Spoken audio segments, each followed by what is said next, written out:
Okay, it's a great honor to welcome to the show Eli Lake. He is a journalist, a contributing editor to Commentary Magazine, and the host of a brand new podcast called The Re-Education. It is a brilliant podcast. I've listened to many of its episodes and I've enjoyed all of them. So thank you very much, Eli, for joining this program. Well, thank you so much for saying all that. As a new podcaster, it's great to hear positive feedback like that as I'm trying to figure out how to get into this medium. So thank you. Mhm. Yeah, I would recommend to everyone who's listening to this show. So I would like to begin by commenting on a bit of news because, as Hmm. we all know, the Queen of England, Elizabeth II, passed away, and I would like to hear from, say, an American perspective because, as we all know, your country was founded on the basis of repudiating the British Crown. So, how would you or any American respond to the passing of, a British monarch whose reign over probably the entirety of both of our lives, as well as the lives of anyone who's under the age of 70? Mm. Well, I personally am not someone, I guess as an American, it's not something I followed. The British monarchy, of course, I was aware of her. Um, there have been some popular shows like The Crown on Netflix, which may have gotten some Americans more interested. There's always been a percentage of Americans who've been fascinated by the royal family, but they've been fascinated in a way that they are the same way they're fascinated by the Kardashians, like a celebrity culture. And the legacy of the Declaration of Independence and throwing off the chains of colonialism and monarchy and the founding of the United States, that's long gone. The United Kingdom is probably America's closest ally. We speak the same language. And add to that the House of Windsor has had no real political authority, although there's a very important cultural and symbolic authority, but no real political authority for centuries. So it doesn't have the same sort of stigma that an event like this would have had, say, in the aftermath of the War of 1812, when the British Army burned the White House. You know what I'm saying? It's been a long time. It's been 150 years since the United States really had serious tensions with the United Kingdom. There are occasionally disagreements between the United States and the United Kingdom. Certainly, there's been tensions with various kinds of presidents. There was a lot of Brits who didn't like Donald Trump. There were a lot of Brits who didn't like George W. Bush.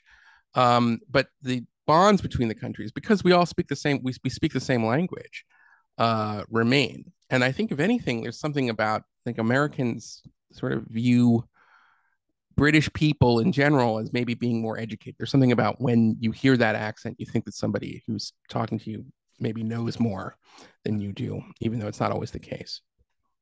Yeah.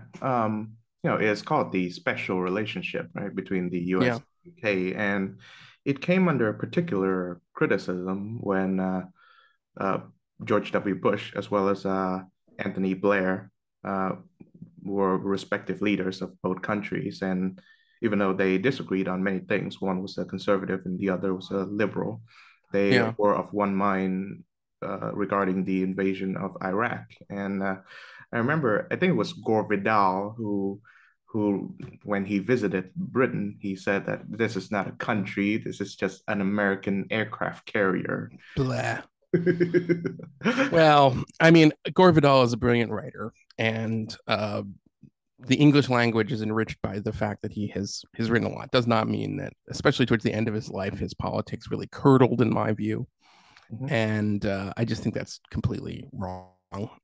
There were sound reasons for supporting the Iraq War, even though the Iraq War didn't turn out the way I think many of the people who supported it had hoped it would. But it had bipartisan, it had huge support in the United States. It had a lot of support even in the UK, a lot of support in Spain. There were a number of countries that understood that Saddam Hussein had been given chance after chance after chance to really cooperate with the UN weapons inspectors. He never fully did. And just because the United States couldn't find evidence of weapons of mass destruction, at least the stockpiles thereof. I think they did find lots of evidence that there was a program ready to go.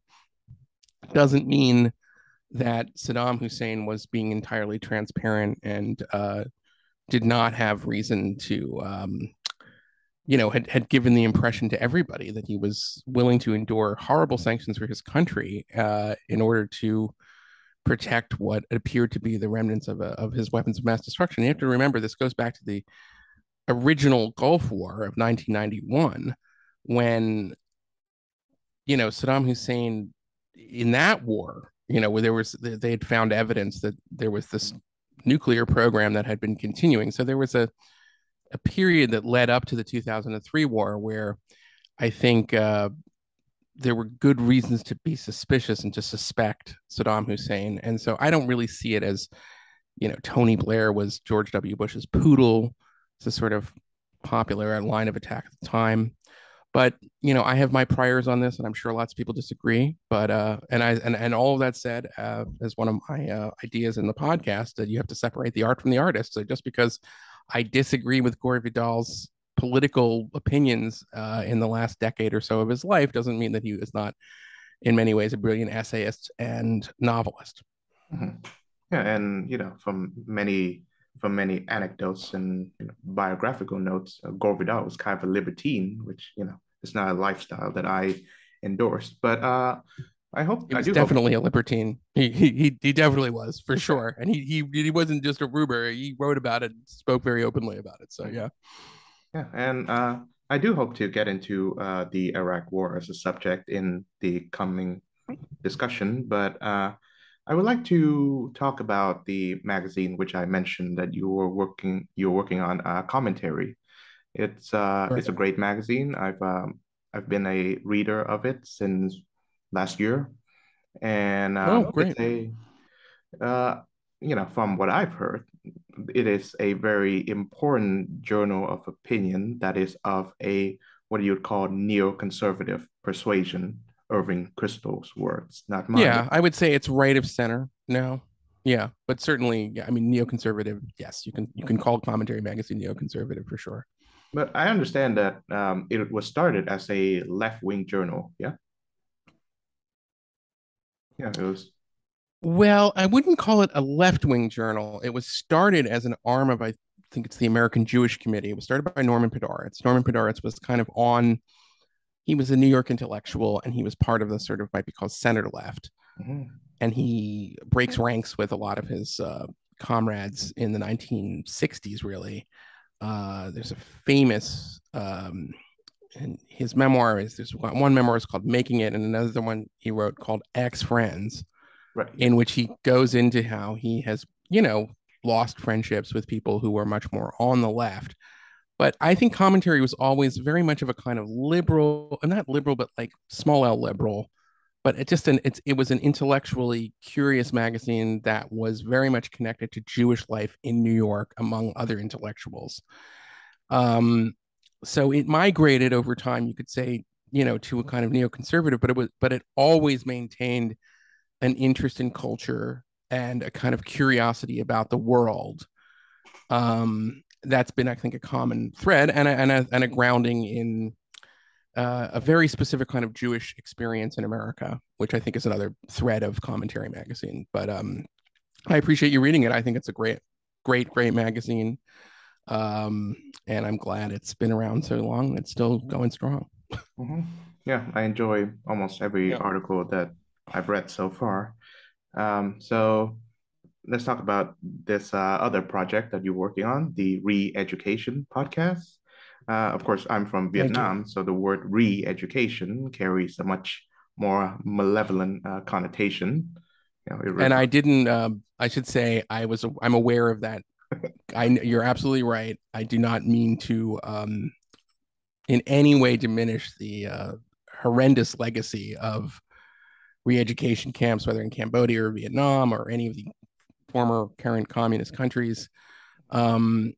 It was a little bit of a playful title that I wanted to sort of have stand out, but I obviously stand for the values 180 degrees opposite of totalitarians who would seek to get everybody to think the same way. In fact, I it's the opposite, but I guess you could say I kind of mean it in the following sense that if you are somebody who has always seen yourself as somebody kind of going along with the center left and you feel that you are, you've been kind of very disappointed or you feel like in many ways you've maybe been lied to by institutions, or you come at it from the perspective of, you really believed in Donald Trump and he's, you can't go along with, say, his efforts to overturn an election and not acknowledge that he lost the 2020 election, then come to this safe space and let's reason together, let's re-educate, so to speak. But I don't in any way want to diminish. I mean, it's a terrible legacy of largely totalitarian regimes. Yeah, I was aware of the joke, obviously, and Yeah. maybe I 5 seconds. blame my wife. She came up with the title actually, and she's great. I mean, she's a professor, and I thought it was funny and really good, so it stuck. Of course, 5 seconds or 5 minutes into the podcast, you do realize that Eli Lake, you are not propagating communist propaganda. Oh no, You no, are actually debunking certain propagandas and conspiracies that are from both the left wing and the right wing of the American political spectrum. That's what I try to do, and I have a couple shows I think where I've talked about the legacy of communism in the Soviet Union. I plan on doing one that deals with the Communist Party in China and its history. But I think like you, I've been listening to your podcast. I think we're both interested in history in a serious way, and it's complicated because you can tell a story. I mean, I think I'm assuming this based on your podcast and my own research of you and your Substack, that I think we would both agree that the system right now in China is pretty terrible and oppressive. But there is a story you can tell if you want to tell the story of the opium wars of the 19th century and British colonialism in China. That doesn't necessarily make it okay what China just recently did to Hong Kong, or what it does to the Falun Gong, or what it does to the Uyghur people in its western provinces. But you can certainly understand. You can tell a story based on the legacy of colonialism and the British mistreatment, not just of China, but in this whole area, that makes someone like Mao Zedong a heroic figure, somebody who, in some ways, finally brought back a certain kind of self-respect and dignity to the Chinese nation. And that, and we all know our history. China is an ancient civilization. It goes back millennia. And so for it to be, basically subjugated in the 19th century to the colonial powers and up until probably the first half of the 20th century into countries like Japan, you can tell a story that would justify at least the rise to power of Mao Zedong. And that's why I think it's important to, when you look at history, to take a kind of Rashomon approach where you have to sort of look at it from all these different perspectives. And at the same time, if you wanted to just focus on the Great Leap Forward or the Cultural Revolution or what's going on right now under Xi in China, you could tell a different kind of story that would make the colonial era, when there was no independent China, seem okay because it's so much worse now. You see what I'm saying? Mm-hmm. Yeah. And you have to sort of take both perspectives anyway. Yeah, I do appreciate you paying attention to my podcast, which is, it's pretty small at the moment, but it's gaining an audience of thoughtful people, and that's something that I'm very happy about. Speaking of, well, we're both music. We both love music. That's another thing that I think connects us here. Oh yeah. I had an interview a few months ago on this same podcast with a Uyghur activist. He's currently living in Australia, and we discussed the history of I guess, the fractured relationship between the Chinese and the Uyghurs, and how it has led to, the brutal oppression and genocide that we're witnessing right now. So, but I would like to ask you this, in that, you've lived in America for a long time, and I haven't been to that country, although I would love to go there. But the way I see it in American politics, yeah, thank you. I look forward to it. But the way I see it in American politics and culture, there is a deep confusion as to the nature of communism, despite the fact that there have been waves upon waves of communist dissidents settling in America. Obviously, you got Solzhenitsyn being one of them, and obviously people from Cuba and from China and from my own From country. your country, who, yes, absolutely. Yeah. Yeah, and Cambodia I too. grew up in Philadelphia, and we had Philadelphia was a place where a lot of Vietnamese refugees settled in the 1970s Mm, after the fall of Saigon, yeah. and I got to know them in my elementary school and my middle school. I got to know them. They were people who, I mean, I'll just say this: I feel that every time new groups of people are fleeing oppression and they come to America, that America is the beneficiary. Oh You yeah. know, because we get to we are a magnet for genius fleeing tyranny. Mhm. And it's not just, that, there will be people who will come to this country with nothing, and they will use their creative energies to build great businesses or become inventors or, professors or things that are very important to our country that enrich America and the world. But it's also that we are the kind of place in America where we will allow you to have a Vietnamese restaurant, a Vietnamese neighborhood, to have Vietnamese cultural festivals in America, to take a little bit of, to take some of that old country and bring it here. And that makes us better. So, one of the things I love to do as an American is that, especially in the cities, it's not so much so, but, if you go to a place like New York City, Los Angeles, Chicago, my hometown of Philadelphia, and especially a place like Washington, D.C., and you really go to the neighborhoods and some of these other areas, you can learn so much about different cultures of the world because we are this magnet for all kinds of people. So I think it's one of the unique things about my country. Mhm. It is, and I do Yeah. appreciate that aspect of America. And I think that is why when I tune into American political discourse, I tend to hold a skeptical view towards those who are, you know, less pro-immigration or anti-immigration. Of course, there's the issue of illegal immigrants, which I certainly agree with them, but the issue of legal immigration is another matter.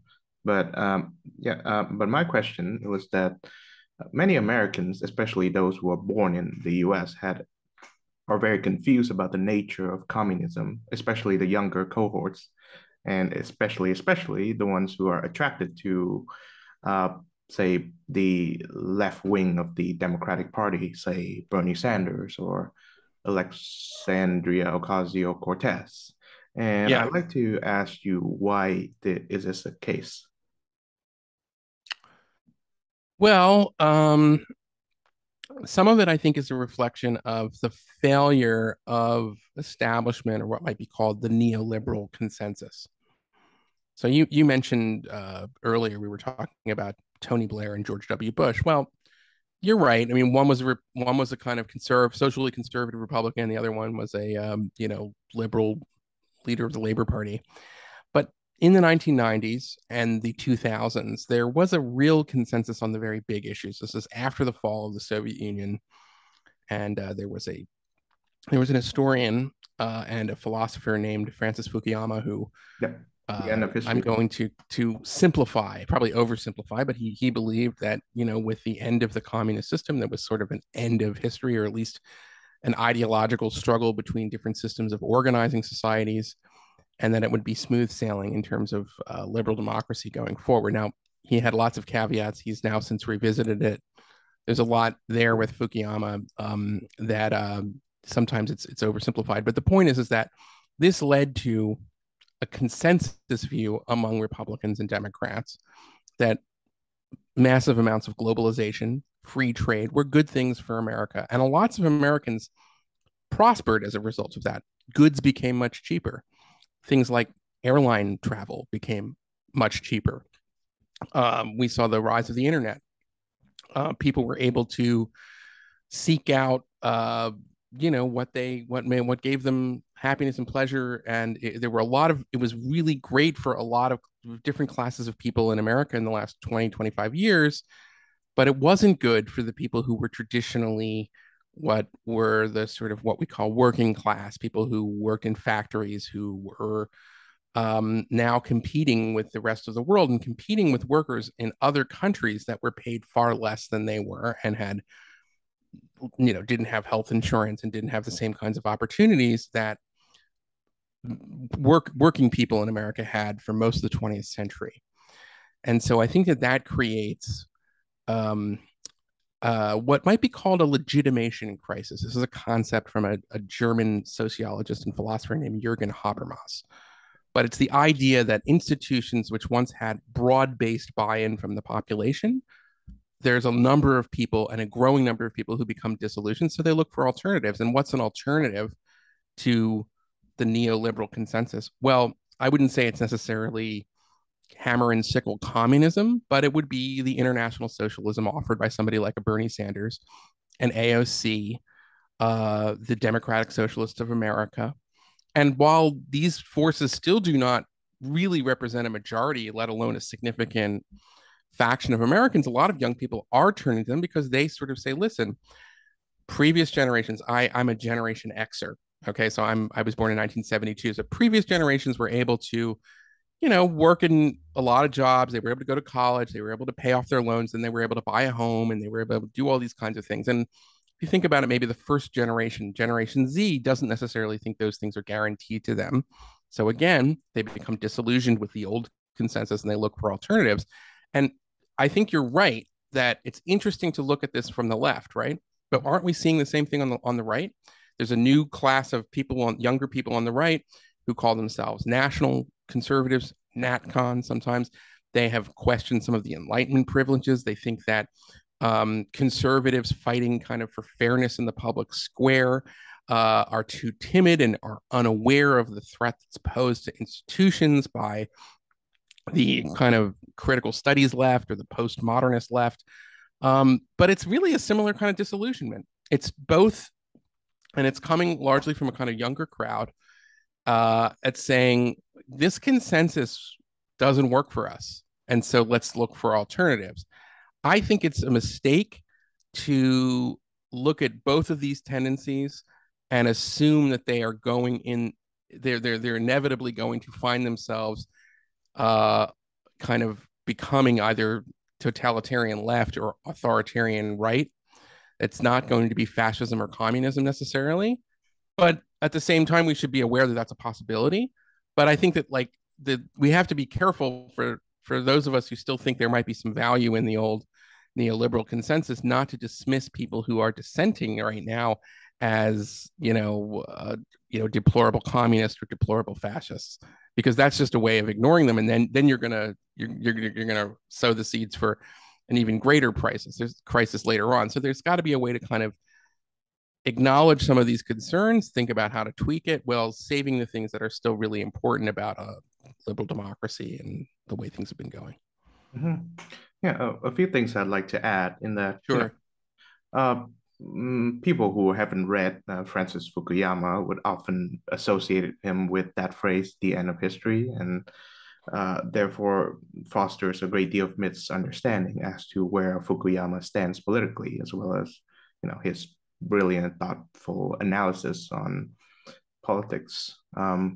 I've certainly had my disagreements with him. For example, I don't disdain the quote unquote neoliberal consensus the way Fukuyama does. And I do see some merit in interventionism, at least a lot more than he does. But overall, I think he's very much a worthy mind to pick.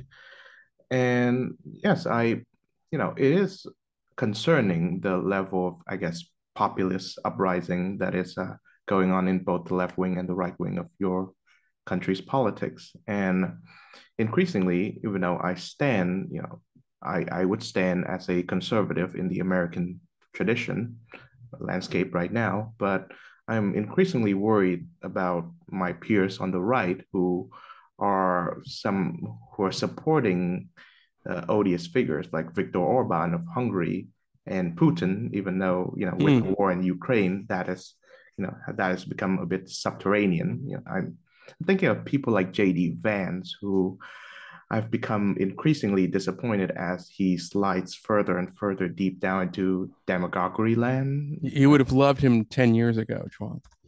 Yeah, yeah. Yes, you would have loved. He wrote for David Frum's Frum Forum. Oh wow. Yeah, yeah, no, he's had a journey. Mhm. Yeah, a similar person who had a journey, as an aside, is Tucker Carlson, and I was Yeah. really surprised upon, uh, there was that magazine, right, the Weekly Standard, that was founded by Yes. Bill Kristol, and I wrote for it back in the day. Yeah.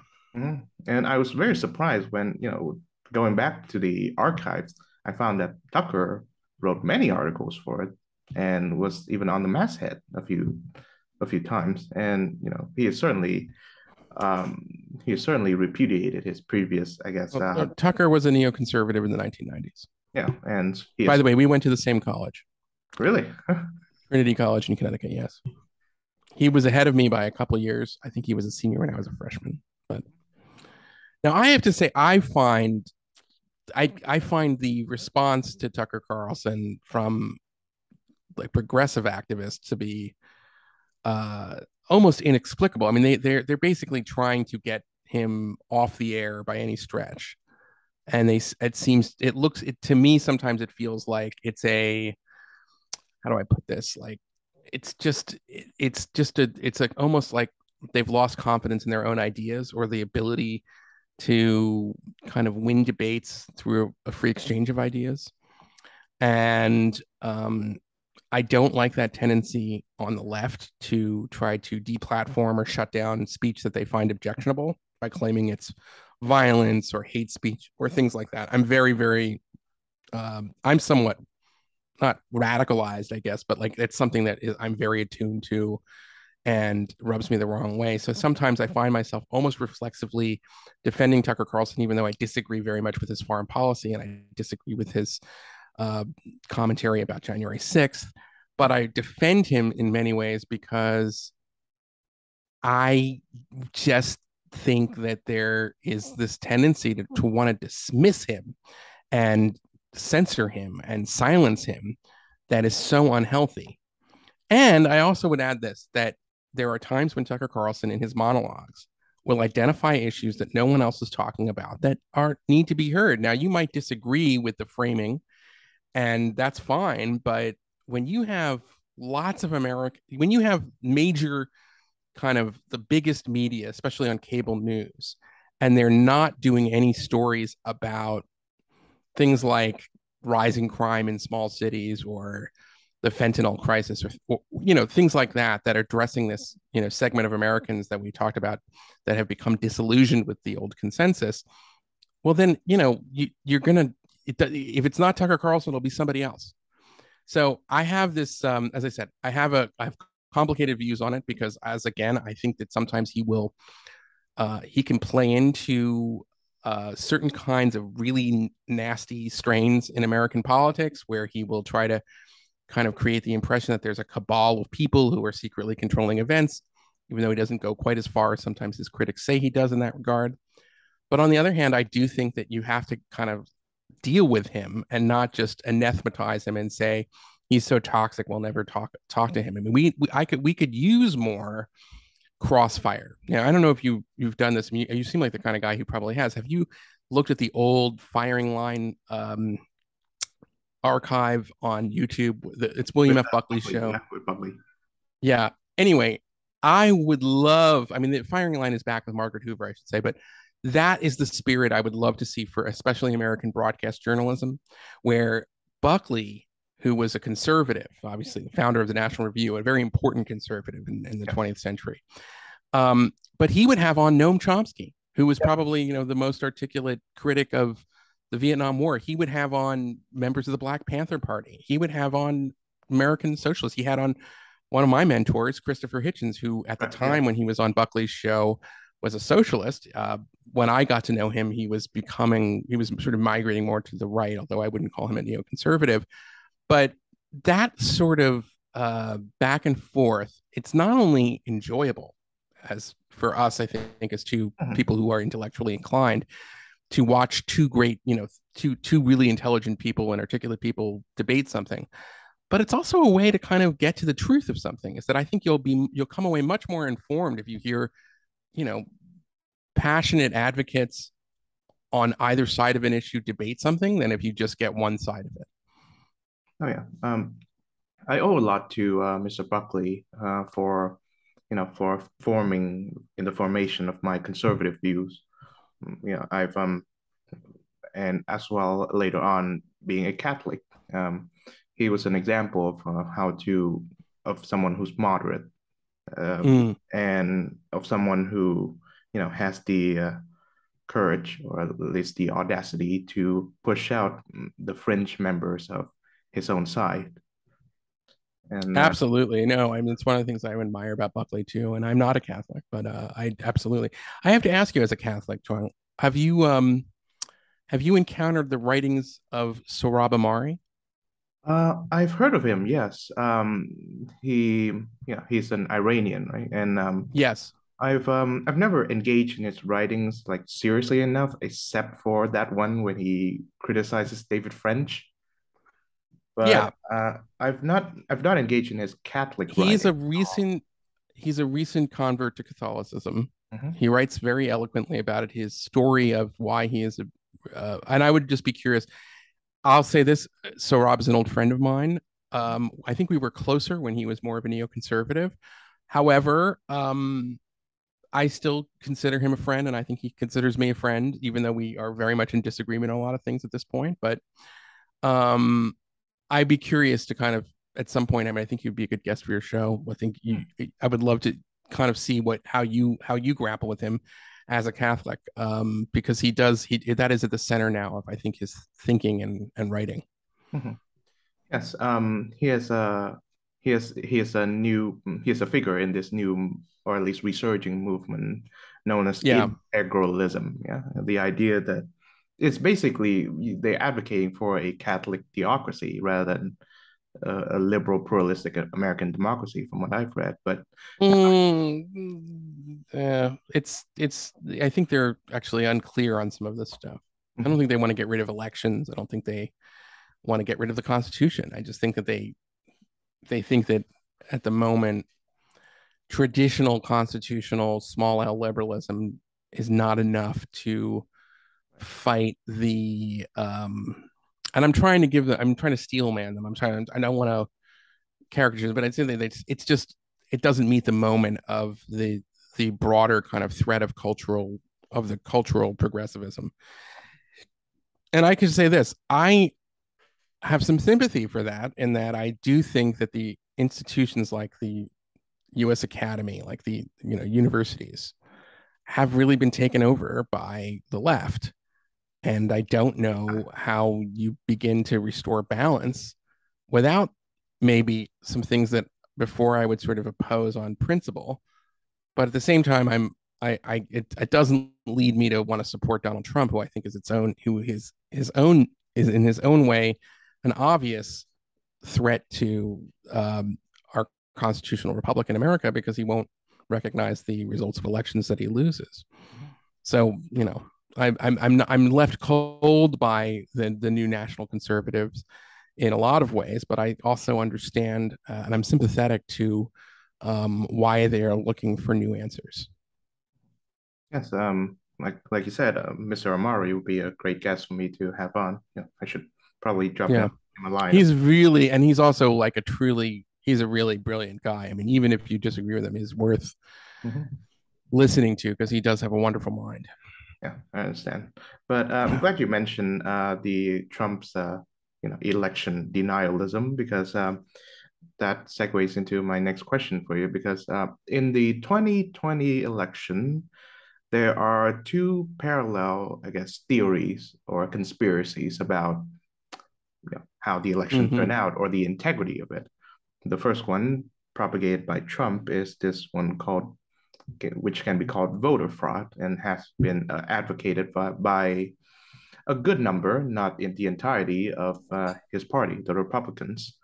It claims that some form of again fraud has been enacted to prevent Trump from winning the election. I think of Dinesh D'Souza's recent documentary, which I think I read a review that you wrote on. I think it was a That's freebie. right. I did write a review of that.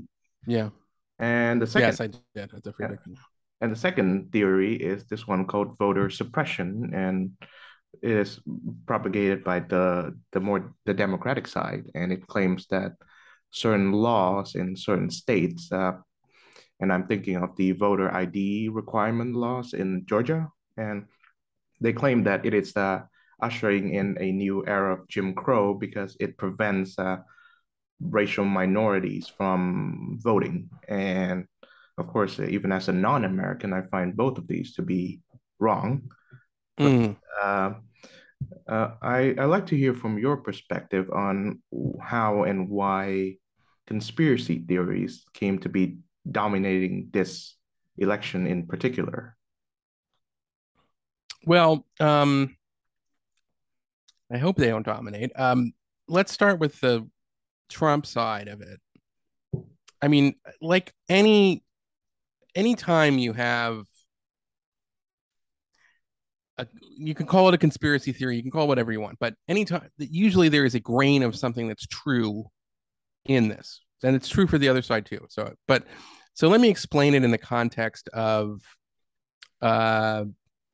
of I think there's a legitimate point that doesn't get you to overturning the 2020 election. But if all you wish to say is that because of COVID and the pandemic and the lockdowns, that we had an extraordinarily different set of rules for when people could vote, how they could vote, how they would get mail-in ballots, and that those rules were contended were very contentious, and they changed in some cases not just by state to state, but they changed within states from county to county depending on what a judge would say. And there would be, lawyers for both parties, but the Democrats were much better at sort of doing all the legal fighting on this that change the procedure for voting really up to the run up to the voting itself, and allowed for windows for people to mail in ballots and things like that they didn't have before. Now, none of that means that the 2020 election wasn't valid.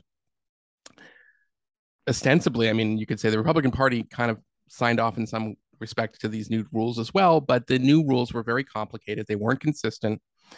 And it's enough, I think, to say, I'm taking a very moderate view here, that now that the COVID pandemic is over and the lockdown is over, we should go back to having rules that everybody understands for voting, because these rules may have given an advantage in some cases to other people. Now, the problem with that argument is that if that was the case, then why did so many Republicans do so well in their congressional races? You know what I'm saying? So, the Republican, even though the Democrats eked out majority in Congress, it was a very, very close election. It's deadlocked in the House for the most part, and it's a 50-50 Senate. The Republicans did much better than people thought, and Trump did worse than his party did.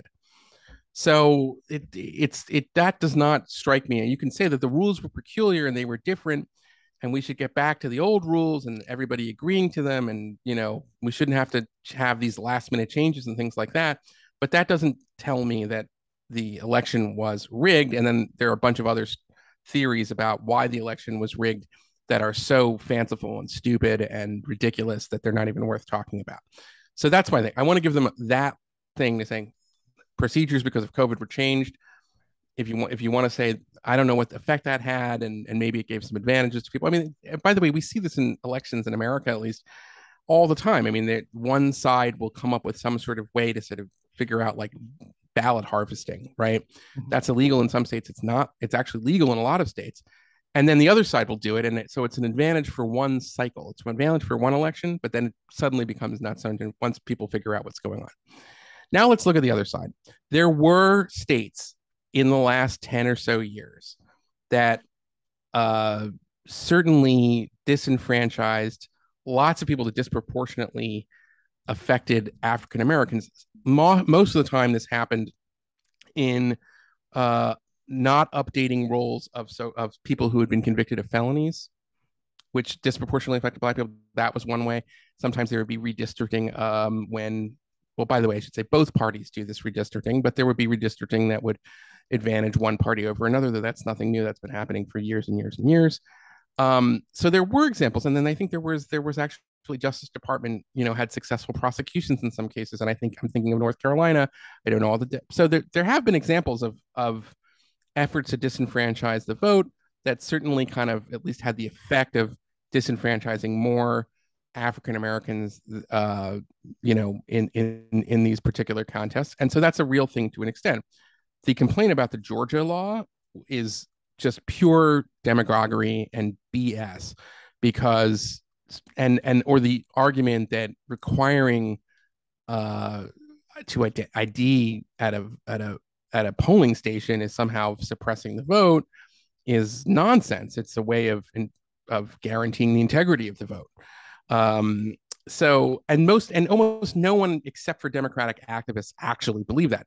There was an interesting poll of African Americans, I think in Georgia, who said that yeah, they did support voter ID because it's just common sense. You don't want to be in a situation where people will be voting in an election where they don't actually live, and they say they are somebody who they really are. And yes, there's demagoguery on both sides, and it's a really pernicious effect, because of what it does is when you have activists I don't want to say activists, leaders of both parties, Joe Biden and Donald Trump. Joe Biden gave a speech about 6 months ago about the Georgia election law, which he said was Jim Crow 2.0, total demagogic lie. And with Trump insisting that he really won the 2020 election, he should be reinstated. What you're doing is with the leaders of both parties, you're basically eroding the integrity of the next election. That's so dangerous, and it's based on half truths and deception. So it's very bad. Mm-hmm. Yeah, I'm particularly, interested in the American election because one, I live in a country where we don't have elections, Right. and two, the America's choice of its next leader can affect not just the country but the world in general. And I think Yes. the fact that we will be seeing further conspiracy theories in the upcoming election 2024 is a mark of concern for me as well as you. But on a note of some humor, I would like to point out that the dual conspiracy that permeates, I guess, the 2020 election are two of the only ones that I can think of that do not involve the Jews or the Russians in any way. So, but unfortunately enough, Give it time. Give it time. Give it time. unfortunately enough, yes, I do have certain conspiracy theories that I would like to lay out for you that unfortunately do involve the chosen people, the Jewish people, and I I would like to start this next topic by mentioning another Hungarian name, and that is George Soros. Yeah. He has been the subject of multiple right-wing paranoid conspiracy theories. From what I've read about him, he's a very rich guy. He's a Holocaust survivor, I think, and I think that's definitely the case. But there are stories about how he had to pass as Christian in order to escape persecution. But He was a child. I mean, yeah. mhm. But the George Soros recently came into the news today because I recently read his piece on the Wall Street Journal advocating for this kind of this kind of more reform criminal justice system. And Yeah. this is a man who has donated lots and lots of money to various increasingly left-wing causes, even though, from what I've read, he had been an ardent anti-communist. And He was. some of the money that he has given to uh, He's a follower of Karl Popper, yeah. and he believes in the open. That was his original sort of thing, but he's become a very left wing kind of donor in American politics for the last 20 or so years. Mm-hmm.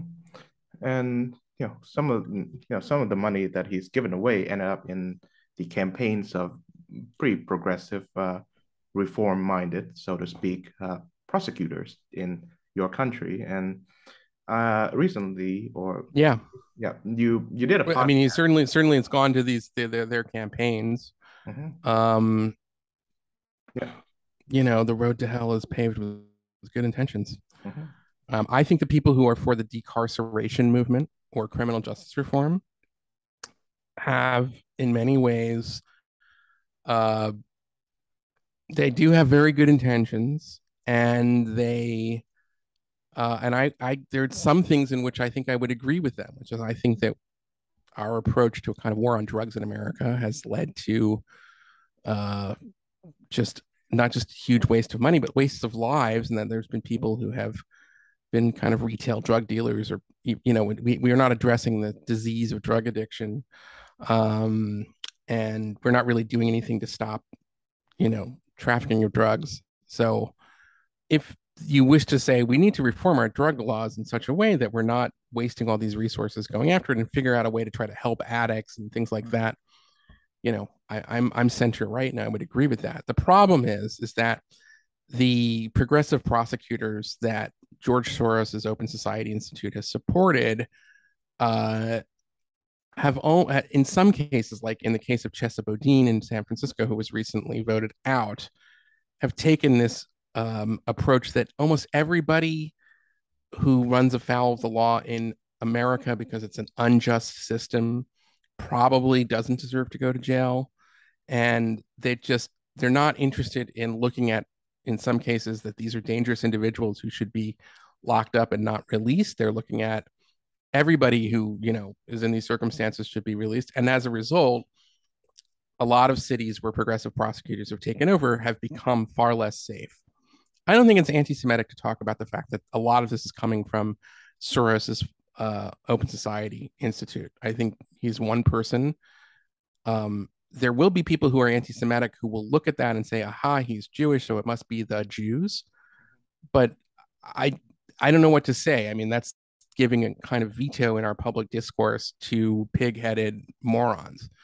And if you do use Soros as an example to then say this is proof that there is a Jewish cabal that wants to bring crime to our cities, then you're being anti-Semitic. But if all you wish to say and all you do say is that George Soros's organization is funding these campaigns for these progressive prosecutors who are, who we now have a lot of evidence in the last few years are making these places far less safe. Well, you know, that's a problem. I think I wish Soros would stop funding those things. I think that it's a dangerous movement in that respect. It's like driven by a lot of academic things that don't kind of pan out in reality. It doesn't mean that we should have an overreaction in the other direction where we're just locking people up for petty offenses, especially drug offenses. Doesn't mean that we should let, say, the police unions of big cities dictate the procedure and regulations for what to do when a cop violates the law or violates regulations. So there's got to be a kind of middle ground here, and that means dealing with the excesses of the progressive prosecutors and the progressive approach to criminal justice reform. But it also means not going back to a three strikes and you're out kind of macho war on drugs Clint Eastwood approach to fighting crime, because that doesn't really work either. And it's again, it's a little bit like when we were talking about China. You have to look at this. It's like the drug dealer is a fiend in modern society. I'm sure you have drugs in Vietnam, right? Oh yeah, plenty. Okay, so you see that it does have this. It's terrible. Very hard drugs can turn young women into sexual slaves almost, right? I mean, it's a terrible thing. But if you demonize the drug dealer without looking at this broader problem, like where do they get the drugs? Why are people taking drugs? What do people, you know what I'm saying? If you just sort of look at it as like, it's black and white, and you don't look at how maybe there's another way to deal with this and regulate a market and make sure that there are services that are available to people that are addicted, it's a harder problem. But I think that's a better approach in a lot of ways. But then not enforcing the law versus over enforcing the law. You know what I'm saying? I'm against hard drugs like anybody else, but I think if you look at, say, in the Philippines, Duterte's approach, yeah, that was horrendous. How many people died? Probably lots of innocent people died as a result of turning his police into an almost military type force. So again, it's a complicated question, should be driven by evidence and data and not passions, but it's probably something in the middle, and we shouldn't demagogue the issue, even though the scourge of drugs is absolutely terrible. I think that it's fair to say that for a certain kind of family, drugs are stealing children, right, or stealing their adolescents, and that's a terrible thing. And I understand why it's so emotional.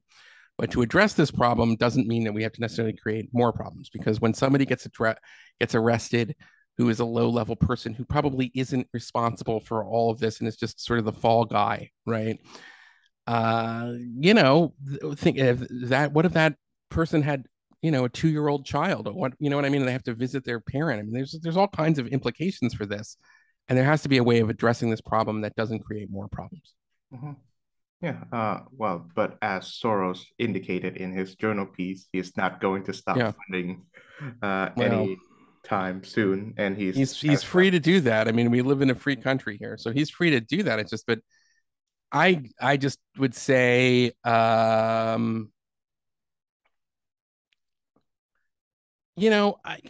he is free to do it, but I should be free to say I think it's wrong.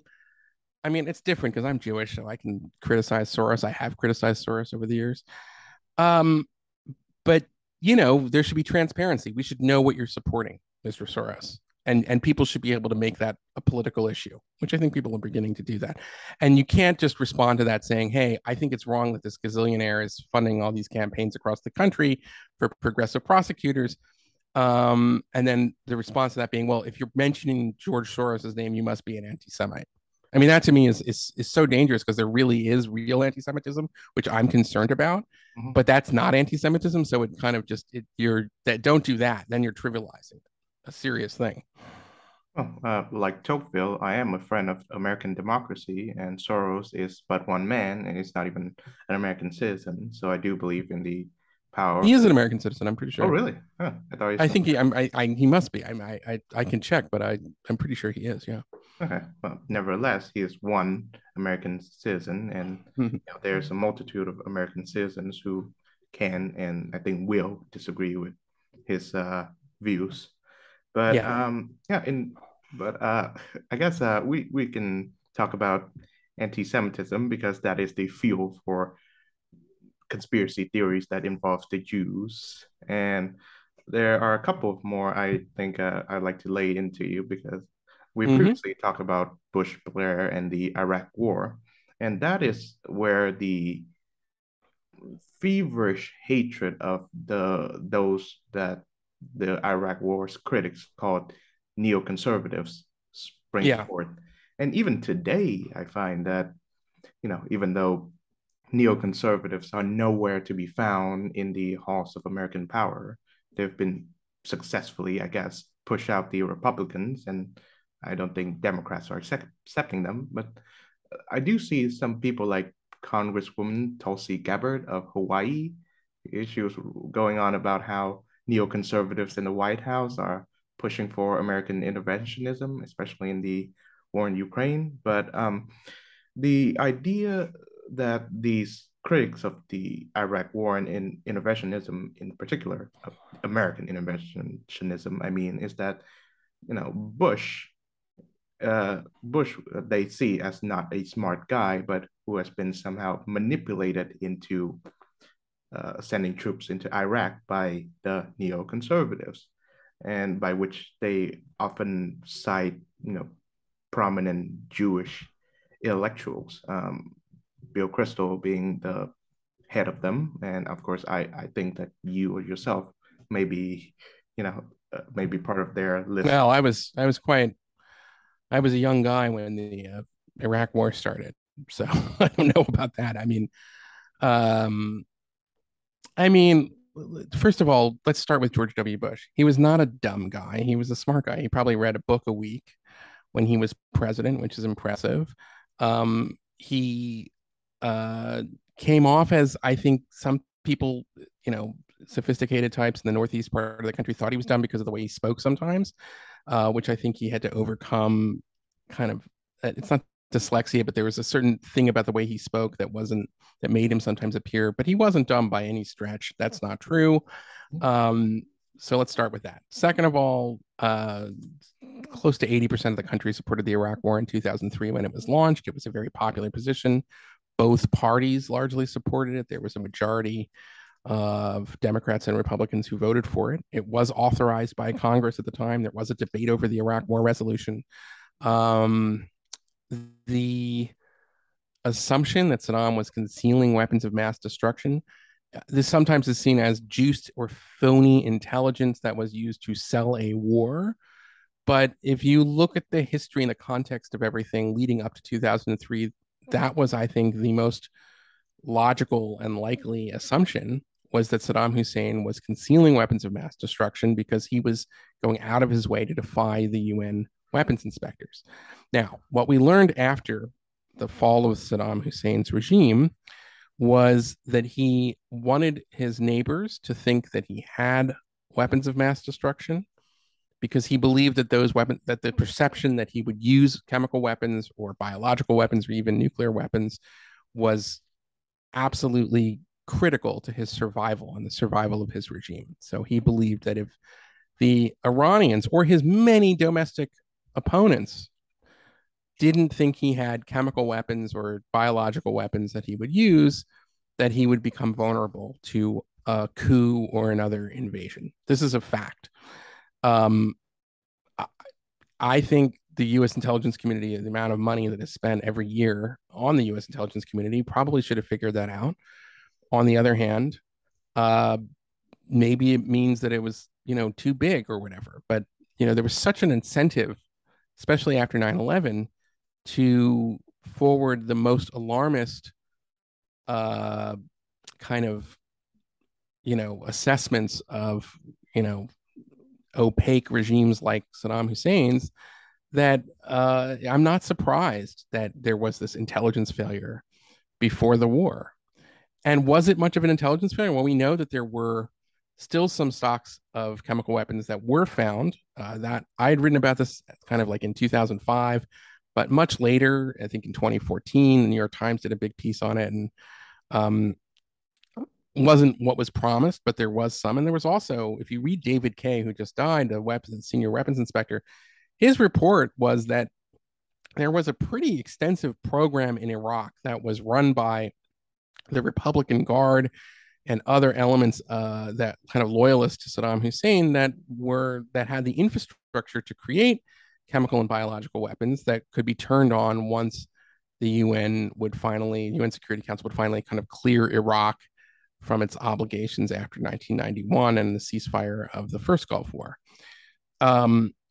So the idea that this was all kind of, this nefarious plot to con the American people into supporting the Iraq War is that is a conspiracy theory, and it's not true. And there's so many subsequent reports from Congress and independent commissions that have looked at this that come down to that same kind of conclusion. It was a kind of a political line that was embraced for a period by the Democrats. And I just would point this out, Trung. So the Democrats were the ones who sort of forwarded this idea of deception among the intelligence community with regards to the Iraq War. And it's the same argument, by the way, that the left made about the Gulf of Tonkin resolution having to do with Vietnam. Isn't it interesting that today it's the Democratic Party that insists that we shouldn't question what the Justice Department and the FBI and other parts of the national security state tell us with regards to allegations about Trump and his campaign? Now, I mean, we don't know what these documents are with regard to Mar-a-Lago, but we had, for Trump's presidency, all kinds of, allegations that stemmed from anonymous sources in the U.S. government and the U.S. national security state that were claiming that there was evidence that Donald Trump had conspired with a foreign power in Russia. And it wasn't true. So it just shows that if you wait enough time, both parties, both sides will eventually it's instrumental, meaning like, they'll They'll defend state secrets. They will defend the national security bureaucracy when it suits them. But this notion that the neocons somehow tricked or hypnotized George W. Bush, it's all junk. There are probably people who believe it, but it's not something that I think is it's not a serious idea at this point. And people who are serious, who are interested in really understanding what happened in this period, who've taken the time to look at the original sources and to, study it, would could really, you cannot explain it in this, in this sort of neocons are responsible for it, blah, blah, blah, blah, blah. Mm-hmm. Yeah, it's, I've seen it as a false line from the beginning of it. And the fact that Totally. the fact that, I've heard these said over and over again, neocons this, neocon that, actually got me interested in finding out what the neoconservatives truly stand for. And, I've gained a great deal of education from reading from the people who are called neocons, obviously from Irving Kristol to Norman Podhoretz. Oh, he is a great one. Mm-hmm. Of the neoconservatives that you've read, who do you really like? I'm reading Kristol right now, Irving. He's great, isn't he? Yeah, he's just incredible. I mean, yeah, what yeah, a great writer. yeah. Have you read Krauthammer? I think Krauthammer is one of the great. Oh yeah, really I great do ones. read him too. Love Krauthammer. Yeah. Yeah, it's a great. And for the new ones, I mean, he's Bret Stephens in the New York Times. I would call a neocon, and I think he's great. Yeah. Yeah. So, of course, something that the neoconservatives are known for, besides, well, there are two central pillars to, I guess, what I find to be neoconservative depersuasion, I guess, to quote Irving Kristol. Yeah. That is one, foreign policy hawkism, and a great deal and advocates for a great deal of human rights and morality into American foreign policy. That's why they really dislike Kissinger, for example, because he was very much a realist. And secondly, domestically, as exhibited in the public interest, they believed that the programs that were enacted under the Great Society umbrella under Lyndon Johnson, many of them were abject failures, and they use a lot of social data to prove their case. So, but another thing that the neocons are really known for is their advocacy for another special relationship that America has, that of its allyship with Israel. And of course, that has spawned a number of conspiracy theories that concerns a cabal known as the Israel lobby, or more explicitly, the Jewish lobby. And that is surprisingly a theory that many politically inclined Vietnamese people that I talk to believe in. That it was advocated in a 2007 book, right, by John Mearsheimer and Stephen Yeah. Walt, and it purports that there's an organization or a series of organizations populated by Jewish people that advocates for um, again the American allyship with Israel, more money spent on that the Jewish state's defense, uh, and yada yada yada, and all of them aims to, I guess, cover up Israel's occupation and oppression of Palestinians. That is, and that is their argument. So, of course, it's wrong, but I would like to hear your perspective on it. Is there such a thing as a quote unquote Israel lobby, and why do these theories seems to think that there is? Well, there's a group called AIPAC, Yes. which is the American Israel Public Affairs Committee, that has existed now for I think 50 years or more. That exists to make the case for the U.S.-Israel alliance in Congress largely. That how is that different from other lobbying groups in the United States? Is beyond. That's our system. We are allowed to have. It's made up of American citizens, AIPAC, and they support Israel, and then that's how it's supposed to work. That's how it's called petitioning your government.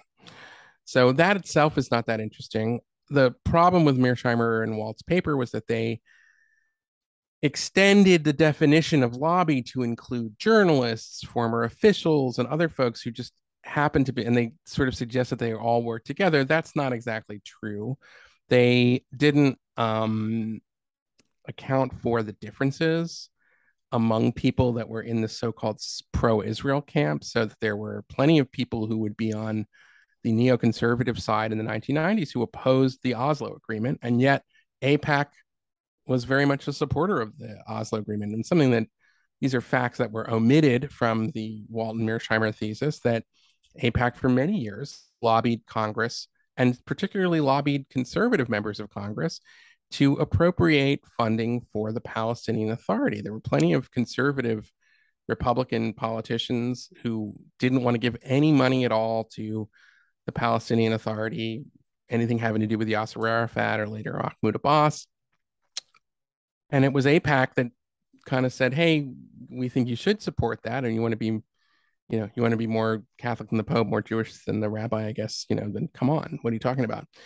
Another problem with the Walton Mearsheimer thesis is that they never got around to acknowledging that Israel is very popular among the American people. It's an easy position for a lot of American politicians to take because the Americans have more sympathy for Israelis than they do with Palestinians. Some of that's because a lot of Israelis speak English. Some of it's because of the cultural similarities and the sense that, even though Israel is a parliamentary system, it also has, like the United States, regular elections. You can go through the list.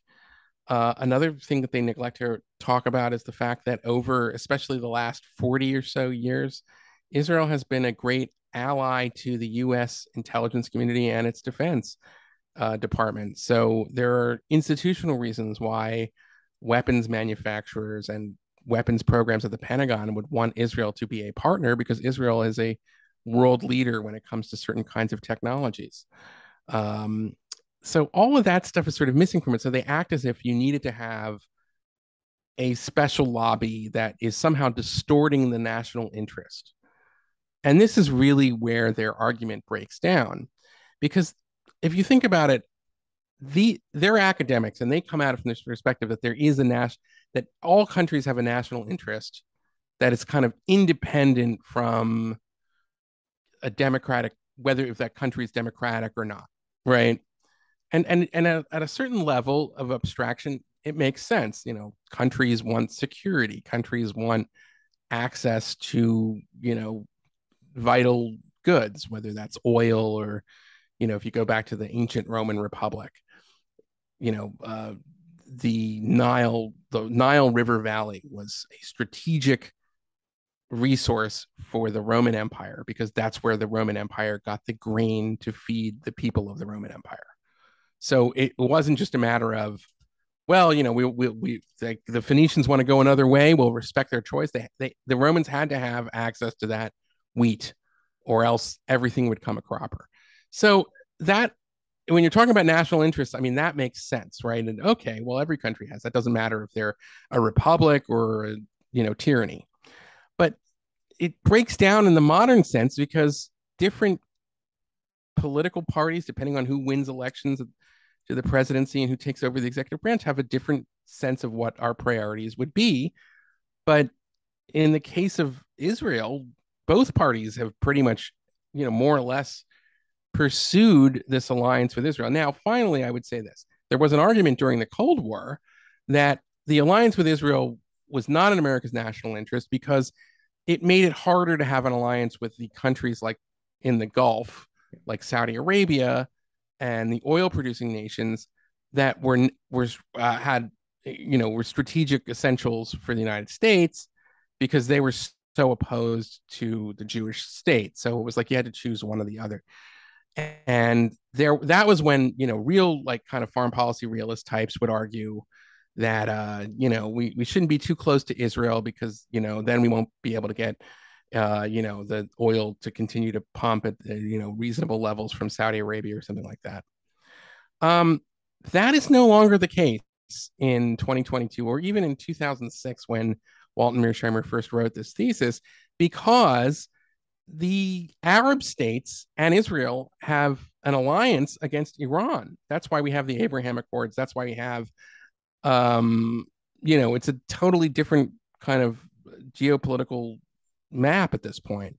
So, what is the downside to having a relationship with Israel at this point, other than it will, that there is an activist class there are activists in America and Europe and other places that think that Israel is evil because of the failure to kind of reach a two-state solution and what they would call the occupation of Palestinian lands. But that's not a strategic argument. That's not a national interest. That's not a realist argument. You see what I'm saying, Trung? Yep. That's a I don't like Israel, so why don't you agree with me argument? And that's fine. You may not like Israel. And I allow that it's possible that Americans will elect one day a president who agrees he doesn't like or she doesn't like Israel either. And that'll be, a new world in terms of the U.S. Israel relation potentially. But I still don't think that that'll necessarily be a problem because there's so many of these other institutional kind of ties that Israel has to the United States, whether it's in the military and technology realm or whether it's cultural, whatever it is, there's just a lot there. And it's very difficult for one political party or one faction of activists to change all of that. And I think that's really the frustration that Walt and Mearsheimer have.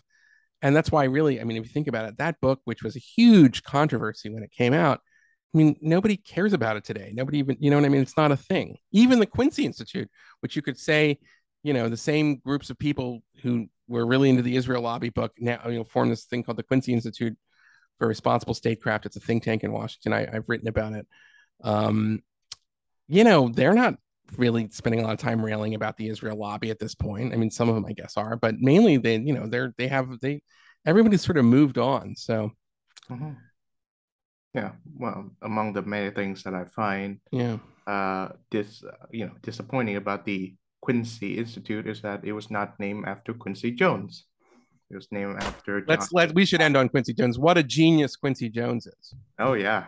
What an American cultural hero. Mm-hmm. One of the greats.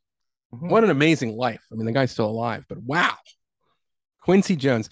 Have you heard the album Frank Sinatra at the Sands, where Quincy Jones is the musical director and his orchestra is the Count Basie Orchestra, but Quincy Jones does all the arrangements? It is so good, and it's so different than the work that Quincy does in his solo records in the 70s, and of course, Off the Wall and Thriller. It's you really see it's such a wide range of styles that Quincy Jones has mastered. What a great cultural force. Yeah, I second that. So far, yeah, I was first introduced to Quincy Jones via the Michael Jackson records, of course.